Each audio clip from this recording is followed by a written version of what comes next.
Formula One's footprint in South America, the Interlagos circuit above Sao Paulo. Williams arrive in Brazil on a high after their 1-2 in Malaysia. Good evening. It's been a sombre weekend for all of us back home, and the world of motor racing mourns the death of the Queen Mother. Seen outside Silverstone, the flag at half-mast at the sports headquarters, but they have been racing there today. And Grand Prix racing goes on as well, and in qualifying there's our first sight of Michael Schumacher and the new Ferrari. Before the world champion emerges, David Coulthard, winner last time out in Brazil, sets the standard with his first hot lap. Track temperature, by the way, a roasting 43 degrees. His McLaren teammate Kimi Raikkonen has hydraulics problems early in the session, but recovers to finish on the third row. Ralf Schumacher was up front last year. He looked set for pole until Juan Pablo Montoya, in the closest Grand Prix to his native Colombia, just pips his teammate with 10 minutes to go. As for Michael Schumacher, he's always behind the Williams pair until a dramatic late charge puts him on the front row. So it's Montoya's pole in Brazil, then the Schumachers and the McLarens. Trulli and Jenson Button very encouraging in the Renaults. Barrichello's never done well at home. De La Rosa out-qualifies Irvine in the Jaguar. Alan McNish starts 16th for Toyota. 18th, the worst in 131 races for Frentzen. It's the best of the Brazilian Grand Prix then, with Martin Brundle and James Allen. Are you ready? Feel the heartbeat in Sao Paulo. Turn up the sound and enjoy, because we are racing! And a great start by Montoya. He cuts across Schumacher. It looks like he's going to leave us. Schumacher is up the inside, and he holds the line. Montoya goes outside. Fantastic start by both of the Renaults. But who's in the lead? Is it Michael Schumacher or Montoya as they go through turn 3 and accelerating up to 170, 180 miles an hour? And who's got the lead? It's Michael Schumacher. So the Schumacher weight advantage helped, but look at the speed advantage. Oh, and he's touched. Montoya's lost his front wing. Hits the back of Michael Schumacher. Somebody else flailing through the damaged front Williams wing. Montoya will have to stop. He'll get away with one pit stop on that. It'll be a very slow lap as the car understeers massively and he tries to stay out of the way of the angry pack behind him. Will he have punctured a rear tyre of Michael Schumacher? We'll have to wait and see. A lot of debris on the racetrack. I think they'll have to consider a safety car situation if those marshals can't pick up. And there we see it, the accident or the incident has already happened. If you saw our track guide yesterday, it explains why. And now look, on board, looking rearwards from Michael Schumacher, and just as the merest little touch pushed the wing down and broke it off the hangers, and I do not therefore believe there's any damage to Schumacher's car. A complete reversal of what we saw 2 weeks ago in Kuala Lumpur, where these two drivers collided and Michael Schumacher lost his front wing. This time it's Montoya who's lost it, but Schumacher leads from Ralf Schumacher second, Trulli is third and Button fourth. Fantastic start for both of the two Renault drivers. We've got Coulthard in 5th place. And in 6th place, we've got Barrichello. There's Montoya. You can see how much damage. He has got a left front puncture and bits of his car. There's a Union Jack, would you believe? He must have picked up a streamer. Look at that. Wow, it looks like one of those sign writers' planes that flies through the sky, but it's tangled around the onboard camera on top of his roll hoop. What a bizarre first lap for Juan Pablo Montoya. There he then is in the pits. Normally 12, 13 seconds is enough, but that was a long time coming off. And other problems then. This is not a good nose change for the Williams team. They're looking at some other pieces of the car, trying to drag out pieces of carbon fibre from the air intakes. They know that will overheat the engine very quickly around here. So Montoya loses a pit stop and 19 seconds. And also pitting, we saw other cars involved in that instance with bits of bodywork flying around. I saw out of the window Giancarlo Fisichella in the Jordan, also a pit visitor. Let's have a look again. And this will be Barrichello then coming up behind Raikkonen, I'm assuming. Now that's Coulthard and Barrichello. So Barrichello takes 5th place from David Coulthard. So likelihood is that both of the two Ferraris, remember, will have to run a lighter fuel load than the Williams is, because the tyres, the Bridgestone tyres, aren't lasting as long as a Michelin tyre. So although Michael Schumacher should start to scamper away a little bit now from Ralf Schumacher in these early stages, his first pit stop is likely to be around about lap 20 to lap 23, where Ralf Schumacher is going to be going through to around about lap 40. An awful lot to play for here, and two different race strategies in all probability, so it's not going to be clear who's going to win this race till way, way down the line. Well, Montoya certainly had tremendous speed, didn't he, down that back straight into turn 4. Look at the two Renaults getting away, just clean past the two McLarens there for 4th and 5th at this time. Montoya initially then takes the lead, look, and then runs wide, breaks too deep. Michael sticks it round the outside of 2 and makes it pay off. Montoya will have to go the long way round, and then we saw the carnage that happened. Michael covered the line, Montoya tried to come up the inside, just the merest touch, and the rubber of Michael Schumacher's rear tyre just plucking the front wing of Montoya on the hangers. They're not particularly strong when they're pushed in that way. For the 3rd race in succession, Montoya and Michael Schumacher side by side through corners. It's what we're coming to expect now from Formula 1 racing, but unfortunately Montoya is way back now after that lengthy pit stop. He has rejoined in 20th place. Schumacher leads from Ralf Schumacher 2nd, 3.5 seconds is the gap. Trulli is 3rd, Barrichello 4th, Button 5th, 6th is Coulthard, 7th is teammate Kimi Räikkönen in McLaren. Then it's Heidfeld going well in the Sauber in 8th, Massa 9th, as we look at a replay of Barrichello going up the inside of Jenson Button, it would be. So that then is for 4th place. Barrichello on a light fuel load. He'll be on a 2-stopper for sure, and moving nicely. They're now showing him in 3rd place. Now here then, look, Montoya drifting wide in turn 1. Schumacher then getting the outside line for 2, which gives him the inside line immediately for 3. The shorter run, and there it is from Michael Schumacher's onboard camera. Montoya will not yield, but Michael saying, OK, this time I'm going to go around the outside of you. And Montoya, look, really left him a respectable amount of room. Good driving. We saw Ralf Schumacher win 2 weeks ago in Kuala Lumpur on a one-stop strategy. That was the way he countered the Ferraris. But of course, Michael Schumacher took himself out of contention. That collision with Juan Montoya. Now a good drive by Barrichello out of the Junckau corner. He's getting up close. This BMW engine is legendary for its horsepower, but there's nothing much he can do about the weight disadvantage as Rubens Barrichello carves his way through into the Senna S's, up into 2nd place, and the few Brazilians who've turned out to support him, there are a few, are jumping up and down. The commentary box is moving around as the fans outside are shaking their fist and jumping up and down with excitement at their man Barrichello, now in 2nd place. The crowd go wild. A lot of support here for Montoya, but it's been very quiet for Rubens Barrichello up till now, but suddenly they love him again. Well, he said after qualifying a lowly 8th yesterday, as we look again at that nice move up the inside. Textbook overtaking manoeuvre, got in the slipstream, pulled out nicely, took up the inside line, blocked off Ralph's normal turn-in point. Surprisingly to say this, Ralph will not be that unhappy about that. He's on his own strategy, and it's completely different to Rubens Barrichello, but Barrichello is flying. And obviously Fisichella's afternoon yet again comes to naught, taken out by his own teammate 2 weeks ago in Malaysia, and another frustrating day for Jordan. Yeah, dire days for Jordan. You have to say, out on the racetrack, the car looks good. It looks like it's quite well hooked up, but the lap times don't show that. Quite clearly then an engine failure, and that's the view Michael Schumacher had of that engine failure. Fisichella sensibly getting straight off the racing line. And this is Coulthard making a move on Jenson Button to take 5th place. That's a crucial move because the McLarens are not racing at the speed they should be at the moment, and an important move then for David Coulthard in this Grand Prix as he takes away that 5th spot. And look how close Rubens Barrichello is, just 0.6 of a second over the line. We have Benoldi in the pits in the arrows. Cannot be a scheduled stop, must be some kind of drama. Well, certainly had a drama this morning, didn't he, Enrique Benoldi? Lost it in turn 1, the car caught fire, and look, here's Rubens Barrichello now, moving ahead of his team leader. The Brazilians, who don't perhaps understand the strategy that's going on here, are understandably euphoric, but it's not going to be all that long before Rubens Barrichello comes in for his first scheduled stop. This is lap 14, and Rubens clearly on a very light fuel load. I'd expect to see him in the next 3 or 4 laps, wouldn't you? I'd be somewhat amazed if it's that early, because that really is a short stop strategy, but certainly not much more than about 20 laps.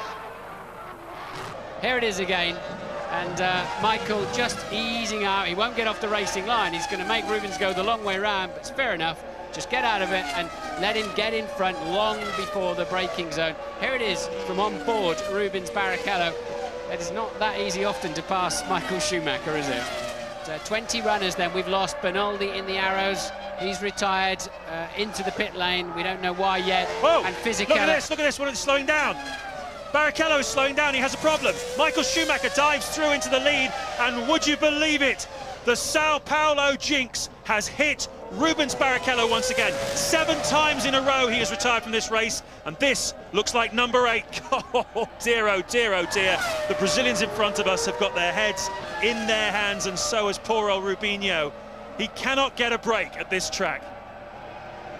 We'll have to see a replay. It looked like suddenly the car started to snap sideways on him a little bit, and I would guess a transmission problem of some sort. Clearly the engine's still functioning, but maybe differential transmission, drive shaft, something like that, that's taken away the drive. He's coasting downhill, but unless he's got some kind of drive in there, he will never get out of Juncao up to the pit lane unless and he knows that. Look, he's clearing to the inside to give them the racing line, and he's not going to make it up the hill way into the infield for Rubens Barrichello. Not such a long walk back to the pits, but what has he got to do? 8 retirements. Well, he was disappointed when he arrived here on Thursday that he wasn't being given a 2002 specification Ferrari like this one being driven by Michael Schumacher. They only had one that was fully ready. So Rubens was consigned to the old 2001 car which they'd started the season with. And that disappointment was nothing, could be nothing compared to the way he feels right now.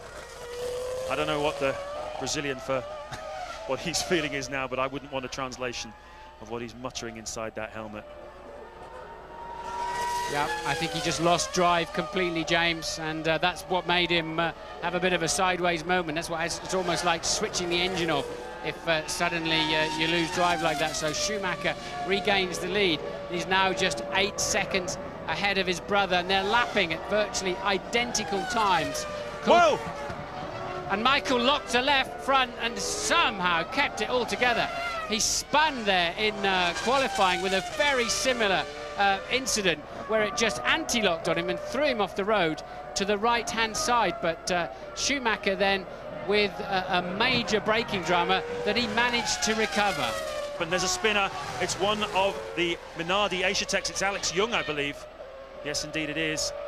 And he was down in 17th place. That's good news for Juan Montoya. That's one less car he has to pass. Montoya now up to 17th. And look at this battle. This is Coulthard closing in on the back of Jarno Trulli. This is the battle for the final podium position, 3rd place. Yes, and Coulthard is lapping down in the 1 minute 18s. And they were matching this morning. They were matching the Williams on the heavy fuel load in the 1 minute 16. So that's what it's costing him. But Ralf Schumacher is now half second a lap faster than leader Michael Schumacher. The gap is starting to come down. This is a turnaround we were expecting, but it took an awful long time, didn't it, for those tyres to come in with Ralf and for him to dump some of that fuel load. It's really all a question now of when does Michael pit.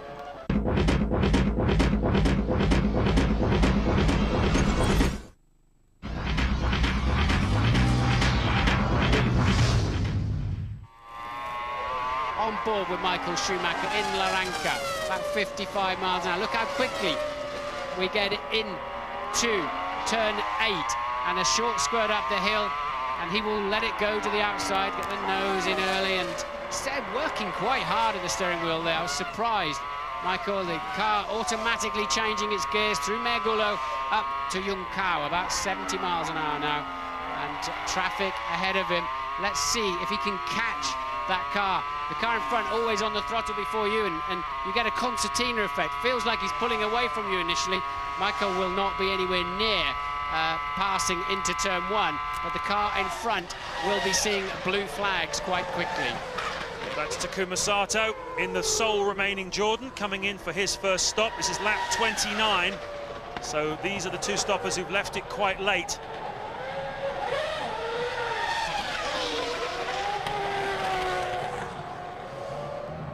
Montoya up to 10th place now. He's taken advantage of the 2-stop strategy, the people moving in. Look, here is confirmation of Montoya putting an easy Very easy move on Eddie Irvine, who was most obliging, wasn't he?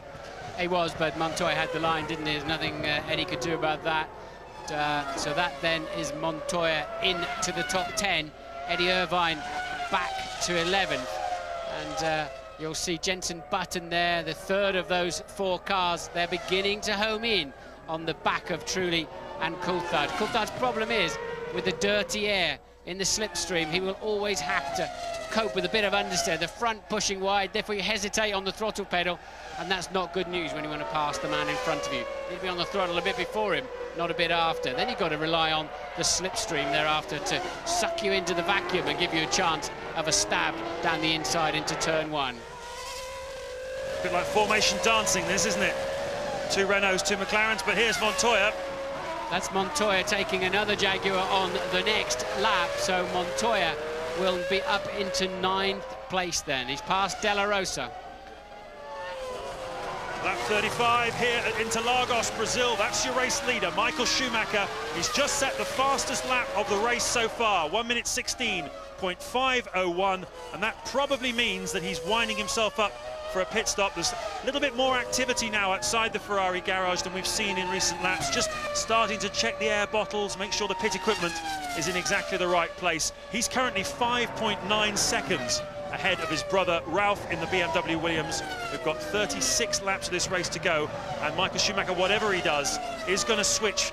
It's certainly a one-stop strategy now, there's no question. He and Ralf Schumacher, even though they might have slightly different amounts of fuel on board at the start, they will both only make one more stop in this race. It will come down to the mechanics, and it will come down to the laps, if there are any, between the stop that Michael makes and the stop that Ralph makes. And here, look, what is this? McLaren with a good, I think that's Raikkonen, is it? With a good run up the inside of Button.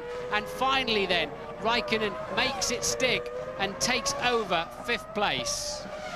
Nice move by Kimi Raikkonen. He's waited long enough, but he made it stick when he made the move.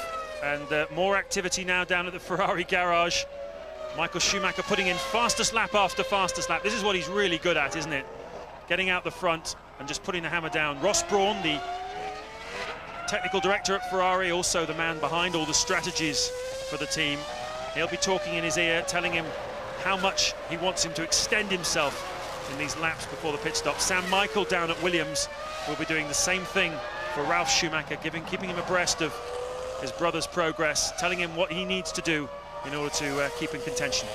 What I've been, while you were doing that, explaining that, James, I've been watching Raikkonen. Suddenly a McLaren with clear air in front of it, straight into the 1 minute 16s for Kimi Raikkonen. So that's the pace, I think. The Ferrari is in then. Michael Schumacher pits from the lead. Ted's down now. Yeah, right down here in the Ferrari garage. What a hugely impressive performance by Michael Schumacher this is in the new race car's debut. Now the Bridgestone tyres came off. They're looking very bald. There are some grooves left. The fuel goes in. Remember, it's the one stop, so it's keep them going in. It's okay. Now the fuel hose is off and he's away. And that's not a great stop. They were busy clearing debris out. There's a Toyota rejoining the racetrack. It's Michael Schumacher at 120 kilometers per hour down the pit lane. Not a great stop, but it's okay. But now Ralf Schumacher's got to fly. He's got to absolutely fly, because we think he's got another 3 or 4 laps where he's on low fuel. Michael, of course, we saw just how much fuel went in that car. So this is where Ralf Schumacher's got to make it pay off. And Michael trying to repass the Toyota that left the pit lane before him of Salo. And here then is the new leader, Ralf Schumacher. Not a great stop by Ferrari, not up to their normal standards, at least 2, if not 2.5 seconds slower than it should have been for a pit stop at this sort of stage. It's left a window open for Williams and for Ralf Schumacher. These are the critical laps now. This is where Ralf Schumacher has to make up his time. We don't expect to see him in for, well, how long will it be? 2, 3, 4, maybe more laps. This Williams can hold a lot of fuel, and the tyres were good for quite a few laps. A little bit messy there for Ralf Schumacher through the centre S, but he knows he's got to put the hammer down now. That's the race order. You can see Montoya has made a stop and has still maintained his 8th position, so you're absolutely right. He is a contender. There's your race leader, though. Winner 2 weeks ago in Malaysia. Man with tremendous confidence coming into this weekend. Never short of confidence anyway, Ralf Schumacher, really. Not quite like his brother, though. Doesn't sort of exude it to quite the same extent. More of an introverted person, more of a buttoned-up individual, Ralf Schumacher. Slightly shy, slightly diffident. I think he certainly struggled to cope with the outward supreme confidence of his teammate Montoya, and of course the speed of Montoya. But you have to say Ralf has responded in a very professional, very mature way, and his drive in Kuala Lumpur, I think, was his finest ever Grand Prix drive personally. Now he needs to be pumping them in the low 1:16s, or even a late 1:15 if he gets a chance. Let's see what he does as he goes over the line any time soon. And it is a 16.7, not a great lap. He's really got to make these next few laps count if he wants to beat his brother to the checkered flag in this Grand Prix. Louise is with Rubens Barrichello. I am indeed. Rubens, what is it with you in this race? I mean, you must feel like you're cursed here. Yeah, I have no idea. It's a bad beginning of the year. It's a bad and not so bad, because if you feel, I mean, I had so many problems yesterday. I would have qualified a little bit better, but it is the third race that we can almost say that I retired from leading. So it's really a pity, because I'm giving my best. I'm determined to win. I'm in a good mood. I'm driving as fast as I can, better than ever before. I have the old car. I had to try something different. I was on a two-stop, but anyway, I was overtaking people on a good pace. So unfortunately, I have to come back next year and try again. As ever, Rubens always giving us plenty of time on ITV. As you were listening to him, you saw Montoya taking away 7th place from Heidfeld, a very brief shot. So Montoya still steaming through the field, and just 15 seconds adrift now of Button. And just after that, Heidfeld made the stop you saw at 9.5, which is a very good stop indeed. McNish. It's McNish, yep. Poor old Alan McNish, once again, the unlucky Toyota driver. And he's retired. His car's beached on the outside of the lake descent corner, which is an unfortunate place to stop, but he's still in it quite sensibly. This is probably what happened. Lost it under braking on the way into the corner, ends up beached on the edge of the curb, clearly struggling then to find, and Montoya pits. So while that's happening, here he is, Montoya then in the pits from 7th position on lap 44. Yes, it's his second pit stop of the afternoon. The first one was for a nose cone because he collided with Michael Schumacher down the back of the long straight on the first lap. Schumacher had got past him from the start down through Lake Descent, and Montoya was attacking, just brushed his nose cone onto, is that a separate? No, that's the marshals pushing the Toyota backwards. That's why Montoya was in trouble, and that's Felipe Massa, who looks like he's had a spin in the Sauber. Massa was running 14th. And that's the end of his afternoon, the Brazilian driver. Tiring race, very hot out there, and we're seeing some mistakes, but actually this looks like it might be just a touch. Indeed it is. A touch then from the Minardi sends Massa up into the new tarmac runoff areas. Quite clearly the anti-stall did not kick in, and as ever we're seeing a car that will not go properly and quickly into neutral, and the Williams are ready for the race leader. He's pitting the next lap after his teammate. We believe that Ralf Schumacher, your race leader, is in this time, and I don't think he's done enough to retain the lead. He needed 27 seconds according to the computer models that we have here up in the ITV commentary box. Here he is though, into the pit lane, a critical stop for the Williams team. Michael Schumacher's stop was slow by normal standards. What's this one going to be like? Up he goes, look at the wear on the tyres. Replacement tyres going on. They've seen some life too. They're not brand new. A little adjustment on the front wing I saw them make, and that confirms exactly what you were saying, James, that Michael lost about 2.5 seconds. But remember, his lead was 8.7, and look, that's the difference. He quite comfortably retains the lead of the Grand Prix. Well, it wasn't enough, was it? He had a few laps, 4 laps, in fact, in which to try and do something about closing up the 8-second margin that Michael Schumacher had built up, but it wasn't enough for Ralf Schumacher. And now we have Michael Schumacher in the brand new Ferrari on brand new tyres, racing against Ralf Schumacher in the Williams on as new tyres, which is what the Michelins need to be. Jenson Button comes into the pits from 5th place. We must keep an eye on this battle between the McLarens and the Renaults. At the moment, it looks very much as though the McLarens have the upper hand, but they've yet to stop. Yes, because both Renaults have stopped, and it's released the two McLarens who have popped once again straight down into the 116. So important time for Coulthard and Räikkönen, and didn't look like a great stop for Jenson Button, did it? Here, look, is Coulthard. This is the 4th place man. Coulthard from 3rd place, actually, because the two Renaults had pitted, so he comes in from 3rd place, and he had a great in-lap. A great in-lap for Coulthard. How is the pit stop going to be? And away in 10.2. Not bad, not great, but not bad. Will that get him in front of Button? And interestingly, it appears that Button has now got in front of Jarno Trulli, according, we're just waiting for the computer to sort itself out after Button's stop. So Trulli's 5th, Button is 6th. Where will Coulthard feed back in?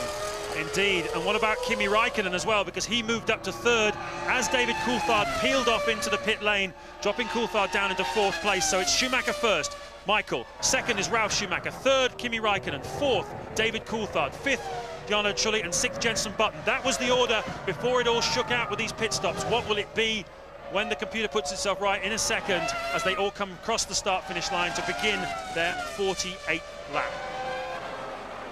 Räikkönen in his scheduled stop, and let's see how quickly they can get him out. It was 10.2, so he's gained 8/10 on David Coulthard. But I think, obviously, Coulthard is in good shape, but I think Räikkönen might well get back out in front of Jarno Trulli. That's the man he's racing at the moment. Kimi Räikkönen could well get out in front of Jarno Trulli. Let's just have a quick look and see whether we can find that out as we look at the race leader, Michael Schumacher. And it looks as though the McLarens have got in front of the two Renaults. It's too early to call. It takes quite a while for the system to sort itself out after the pit stops. What we do know is that the lead is down to just 2.6 seconds. We're in for a thrilling fight between the two Schumacher brothers. This race is far from over, and I think there's also a thrilling fight for the final podium place too, between Coulthard, Räikkönen, Trulli and Button. And we desperately need to see where are the two McLarens and where are the two Renaults. And we understand that both McLarens have remained clear of both the Renaults. So it'll be Coulthard 3rd, Räikkönen 4th.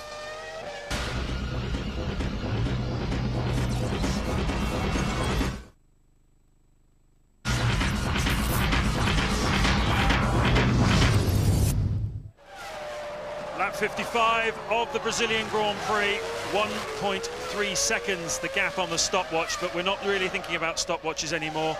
We're thinking about a battle between two brothers, one 7 years older than the other, 53 times a Grand Prix winner, the most successful driver in the history of Grand Prix racing, and the kid brother, always in his brother's slipstream, always following on afterwards, never the leader.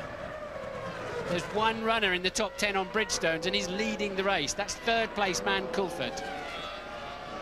Montoya sets the fastest first sector. He desperately wants to get onto the points today, and it would be quite a recovery if he managed to pull it off. 5.8 seconds now is the margin between himself and Jenson Button in 6th place. That's the last points playing position. Renault having another strong afternoon here, 5th and 6th.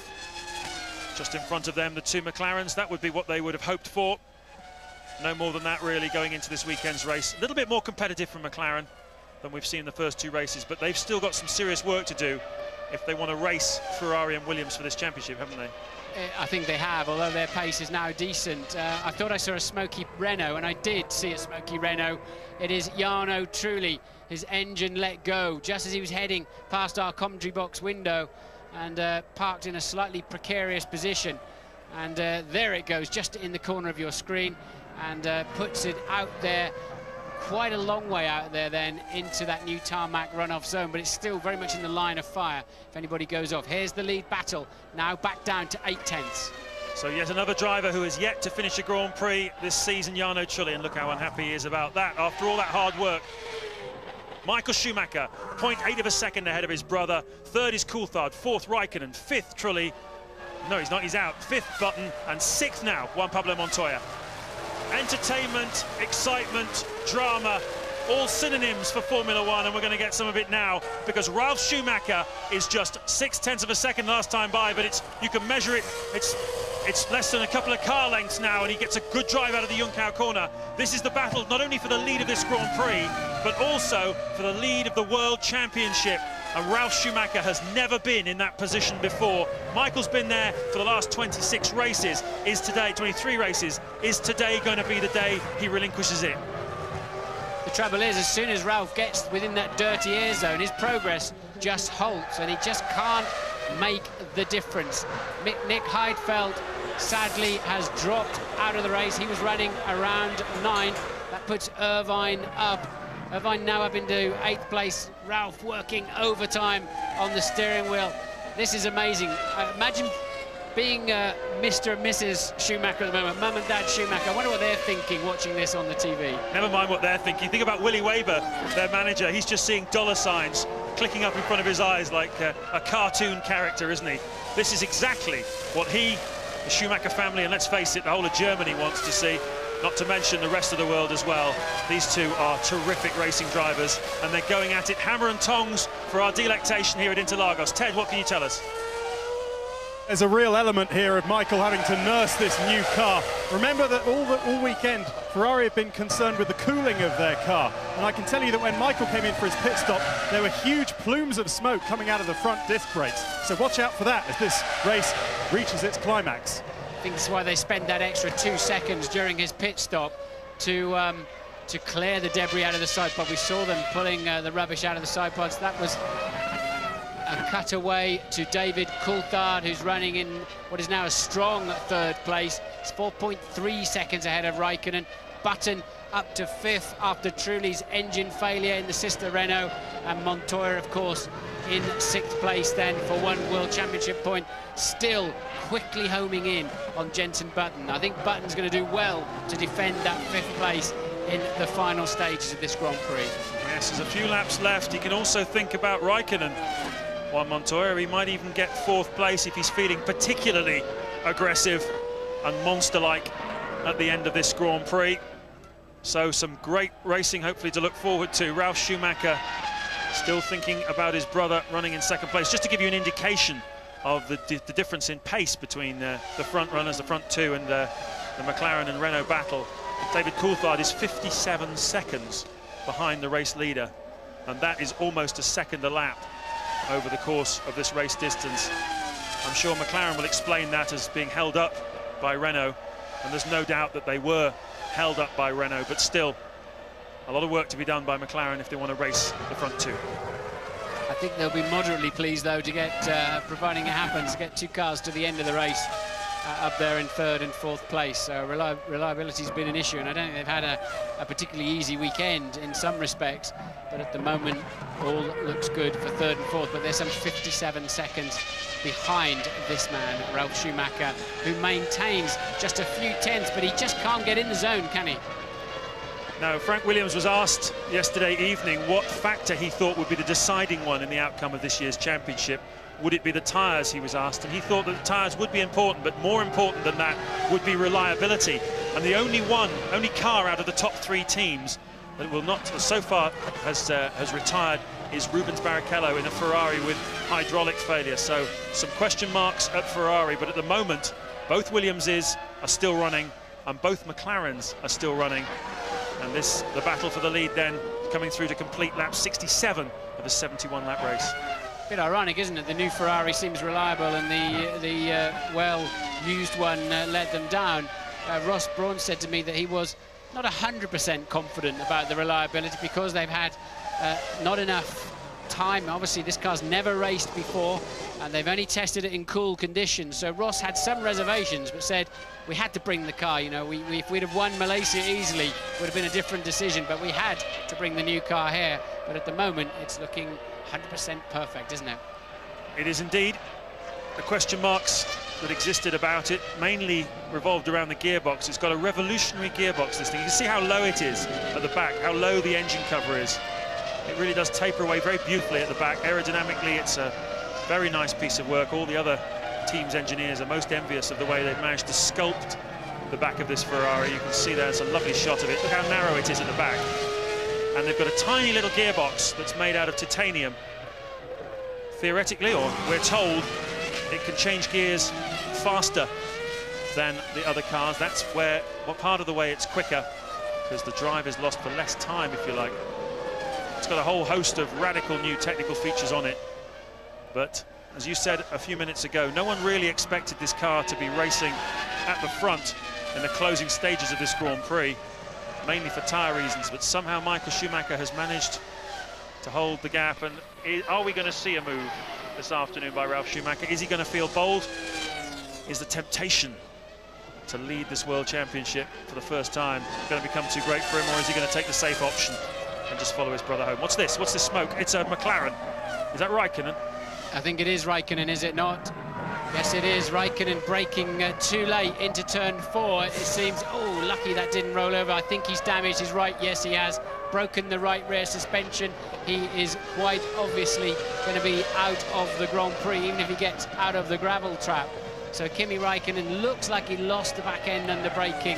It's a little bit ripply down there, or, you know, oh, he could have had a suspension failure. I'd put it on a touch too late on the brakes. Let's wait and find out. Look at this lead battle. If it was his fault, 3 laps before the end of a Grand Prix in a solid 4th place, there'll be words, won't there? Well, we'll have to wait and see. You know, if it's you don't know what's going on underneath the engine cover. If there is any kind of suspension failure, then quite clearly he's absolved of any blame. But we'll find out the detail. But now, look, Ralf Schumacher as close as he's been at any time, but he just cannot go through the middle sector of the lap, staying in touch in the turbulent air and be close enough where it needs to happen. Just 2 laps remaining then, and I wonder how he's going to make it happen without Michael making a mistake of some kind. Well, it was down here on the first lap of this race, in a picture that looked remarkably similar to that Juan Montoya hit the back of Michael Schumacher's Ferrari, took his nose cone off and put himself back in 20th place. Ralf Schumacher will have learned from that. He won't want to make the same impetuous mistake. He's not got long, though. He's only got a lap and a half in which to do it. Apparently, we're hearing from our pit crew that all of Coulthard's engineers have left the pit wall. Well, not all of them, but key members have gone back and to look at computers in the past. That's tended to be a problem of some sort. There is Pele. He's going to wave the checkered flag. But who's going to be taking that checkered flag? 0.4 of a second separates the 2 Schumachers. Ralf has found 2 on this lap as well, so it's down to 0.2. And that definitely is the closest he's been at any time. As they cross the line, they move into the final lap of this Grand Prix. And he's got his work cut out, hasn't he? I don't see Michael giving it away from here. A lot of slower traffic on the start-finish straight. Could this come into play? Well, this was the place he was going to have to make the move if he was going to make it. He needed good drive out of the final corner to be able to get into that turn 1 ahead, and it doesn't look as though he's had enough. The wily old Michael Schumacher chasing his 54th Grand Prix victory. He's been here so many times before. He's broken all the records, and it looks as though he might have just done enough to keep his kid brother behind him this afternoon. It's been a terrific race. I'll ask you after the checkered flag about your driver of the day, who you think it's been, because anything could happen in this final remaining couple of miles to the checkered flag. But it's been a terrific drive by both the Schumacher brothers, no doubt about that. And can Ralf find something? It'll take a mistake from Michael now, I think, to let Ralf in. The door will not be opened. Yes, because the overtaking opportunity, James, is after the checkered flag. So Michael has as good as got this in the bag. Jenson Button has moved up to 4th place with Raikkonen's departure from the race, but Montoya was just a second behind him as they crossed the line to go into the final lap. And now then, Schumacher heads towards the line. Michael Schumacher, yes, Pele, wave your flag, because here he is. Oh, Michael Schumacher crosses the line, and I think Pele forgot to wave the flag. Well, he scored some massive goals in his time for Brazil, but a bit of an own goal there by Pele, I'm afraid, when it comes to finishing motor races. Michael Schumacher wins the 2002 Brazilian Grand Prix, and he's very happy about it, and he's very happy that he's had a good scrap with his brother. We'll get Ralf's feelings afterwards. I think he probably will feel that he might have won this race. He'll be very surprised about the pace of the Ferrari on the Bridgestone tyres. This, though, David Coulthard hasn't finished a race so far this season. He's coming home for 3rd place. Martin, quickly, your driver of the day, who's it going to be? Got to be Michael Schumacher. Right strategy, good in the first 2 or 3 corners, really made it stick, didn't he? Would not give in to Montoya. Montoya left him enough space, to be fair, very fair to Montoya. But Michael, I think, pulled it out of the bag. Michael Schumacher won today's Grand Prix, and Pele now waves the checkered, but it's for third place man. The 2 first and second place men are already, as you know, well long gone. Well, you couldn't find him on the grid, but it looks like what he wasn't doing was practicing waving, was it? I don't think so. He seems to have been just a little bit late everywhere today. But anyway, the teams all knew where they stood, and Michael backing off on the slowing down lap. More than a few people have lost races from backing off a lap too early. Yes, if you don't see the flag, theoretically, it means the race is not over. So Michael Schumacher takes his 54th career victory, the 2nd of the 2000 season. And would you believe it, his 4th win here in Brazil. Fantastic performance by him. Ralf Schumacher 2nd, David Coulthard 3rd, his first points of the season for McLaren. Jenson Button, 2nd race in a row, finishes 4th. Juan Montoya, a terrific recovery drive by him after losing his nose on the first lap. He finishes in 5th place and gets 2 World Championship points. And Mika Salo, haven't talked much about him this afternoon, 6th place for Toyota and a 2nd point of the afternoon. And there they are, the 2 brothers. The 2 who, well, they've dominated Grand Prix racing recently, and they're just discussing, going right back to their early days as children on the kart track. They would have analysed everything, chatted about things, and a good spirit exists between them, no doubt about that. Williams, though, still leading the Constructors' Championship. Something to smile about there, as Michael and Ross Brawn, the team's technical director, celebrate. And so Michael Schumacher, for once, a surprising winner around Interlagos. We'll be right back with the driver's thoughts, plus the expert analysis of Tony Jardine.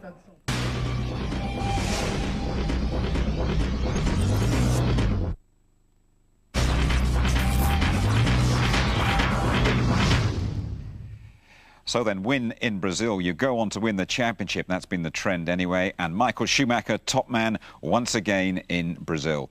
Schumacher, 10 out of 10. Ralf Schumacher, he's never been on the Interlagos podium before. First points of the year at last for Coulthard. Button 4th, same as last time in Malaysia. Montoya salvages a couple of points. And Mika Salo nipping in to score for Toyota, and just 12 finished. Everybody was sort of expecting us for a 2-stop, and we sort of changed that and decided to go for a 1-stop, which I thought was a perfect decision. But it only was a perfect decision because we had a good car and we had good tyres. Otherwise, whatever strategy you do, it doesn't work. And because you could make the lap times. Well, but that's my job. I mean, certainly I was expecting to be on a 2-stop, especially after the start he did and the first few laps where he pulled away. And then I saw Rubens coming up behind me and I was a bit worried. They proved that I did a lot of work over the weekend. The tyre was capable of doing the 1-stop, and I was just slightly better, but really only marginally better. And considering that is the new F2002, which we all were so worried about, I think it's not looking too bad for us. Just need more pace, don't we? You know, clearly we lost time behind the Renaults, but even if we hadn't been there, we just don't have the overall pace. So got to just keep working, and you know, we know we've got some things in the pipeline. It's just going to be patience is required. It's a bit disappointing because, you know, I thought he was a fair guy to race with, but he's definitely not. In the way that he came down to the middle of the racetrack, I went to the inside. I made my move before him and I was behind him, and after I made my move he shut the door. As soon as he came in front of me, my rear one, you know, was already was hanging. So he showed, you know, had enough speed to pass him there, and you know, just react a bit. He reacted later than me, and it's just very disappointing. I don't think it is really important what he says in this moment. You all know that racing drivers sort of have a initial reaction on something when they see maybe the video. They see it differently, and you guys, you've seen that 20 times probably. Myself, I haven't seen it at all. I know I moved over to the left quite far before the braking, and he must have touched me at some stage. That's fantastic to get 3 points more for the team. Just a pity about Jarno really having his whatever problem he did, but we were giving good pace, I think, to the McLarens. We weren't far off them, and now I'm really happy with it. It's fantastic. Cheers. Well, reliability is good. Both cars finished, which is great. I had a bit of a scare in the middle of the race where there was too much oil in the engine. It was misfiring and throwing out lots of smoke, so I thought it was about to go bang, but it was just too much oil in the tank, so that was good. But it's a shame we couldn't have got sixth, but the Toyota just were better than us today. It was tough. I mean, it wasn't an easy win, but I wasn't quite as sure we'd be as competitive as we were. But the new car was fantastic, and it was a relief to see it over the finish line, because of course with a new car you don't know as well as the old one. It was ironically the old one that failed today, the new one that ran perfectly till the end. And so that means an 8-point gap separates the Schumacher brothers. Montoya on their heels, then Button, Raikkonen. Good to see David Coulthard up there as well. Williams still lead the constructors. It's already a two-team battle. McLaren a couple ahead of Renault, and off that caption, Arrows, British American Racing and Jordan all yet to get off the mark. Who got off the mark best at the start? Not Montoya, unfortunately. Well, the two hard men of Formula One were trying to go off the grid, but it was a copycat move by Montoya on Michael Schumacher, trying to give him the shoey chop there, but he didn't finish the move. Then he ran wide, and Schumacher goes back inside him at the same place where Montoya passed him a year ago to take the lead of the Grand Prix. But there is this respect and space left. I think they're thinking about, you know, the 10-place penalty that you can get trying to behave. But Schumacher moves across to block the move by Montoya on the inside, and they touch. And there, look, you can see this, where he touches just the rear. Now the front wing folds underneath the left front.